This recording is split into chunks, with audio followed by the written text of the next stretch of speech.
RTL Opinion.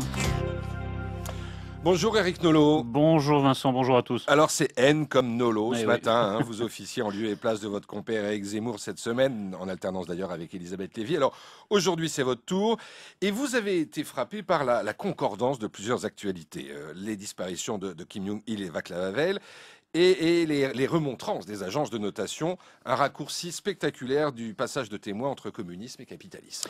Oui, à peine une vingtaine d'années après sa disparition, l'Union soviétique nous paraît déjà un pays aussi éloigné dans le temps que l'Égypte des pharaons. Le mur de Berlin, une construction aussi fantastique, aussi irréelle que la tour de Babel. Du communisme ne subsiste plus que quelques bustes de Lénine vendus hors de prix sur les marchés aux puces de Moscou ou de Sofia, à moins qu'ils ne soient exposés avec d'autres vestiges, bocaux de cornichons, voitures en carton bouilli et chewing-gum à la menthe garantissant menthe, dans des musées où les plus anciens viennent entretenir leur nostalgie d'un temps à la fois si proche et si lointain, ou plutôt leur ostalgie, ce néologisme forgé par les ex-Allemands de l'Est pour exprimer le poignant regret d'un pays révolu. Acteurs et témoins de ce monde englouti disparaissent un à un, tel avant-hier l'ancien dissident et président tchèque Václav Havel, et la veille le sympathique dictateur nord-coréen Kim Jong-il dont nous entretenait Régis Maillot à l'instant. Tout un petit folklore, celui de l'Empire du Mal, disaient certains, nous deviendra bientôt aussi énigmatique que les rites incas. La séance d'autocritique, par exemple. Quand un communiste avait en quelque façon dévié de la ligne officielle, il lui fallait venir confesser sa faute devant les autorités du parti et se livrer à un sérieux examen de conscience qui couvrait à peu près la période comprise entre le jour de sa naissance et celui où il battait ainsi sa coulpe.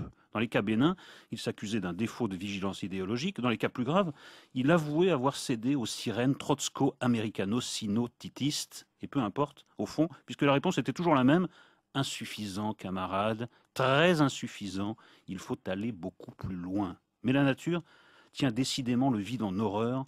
Le capitalisme a certes terrassé le communisme, mais les agences de notation ont remplacé les comités centraux. Oh là là, comme vous y allez Éric, ça mérite une explication quand même. Oui, et pourtant, quand un gouvernement s'éloigne, en quelque façon, de la ligne officielle, il lui faut lui aussi, sans délai, comparaître devant la Troïka Moody's, Standard & Poor's et Fitch Ratings. Il s'accuse alors de ne pas avoir encore totalement bradé les services publics.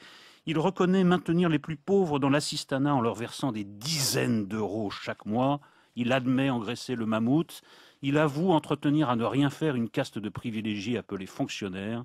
Il regrette de ne pas avoir assoupli le marché du travail, d'avoir rechigné à l'austérité et d'avoir échoué à relancer la croissance. Objectif par ailleurs contradictoire, soit dit en passant, de ne pas appliquer avec assez de conviction sur ses propres doigts la règle d'or, comme jadis l'instituteur sur les phalanges des écoliers, la règle de bois. Bref, de s'obstiner à refuser la voie unique du salut, un pays de plus en plus riche, peuplé de citoyens de plus en plus pauvres, à l'exception d'une infime minorité d'entre eux. Il annonce un premier, puis un deuxième plan de rigueur. Rien ne parvient à infléchir la sévérité de ses juges. En ce sens, peu importe qu'un troisième plan intervienne ou pas avant les prochaines élections présidentielles en France, puisque la réponse de la Troïka est déjà connue.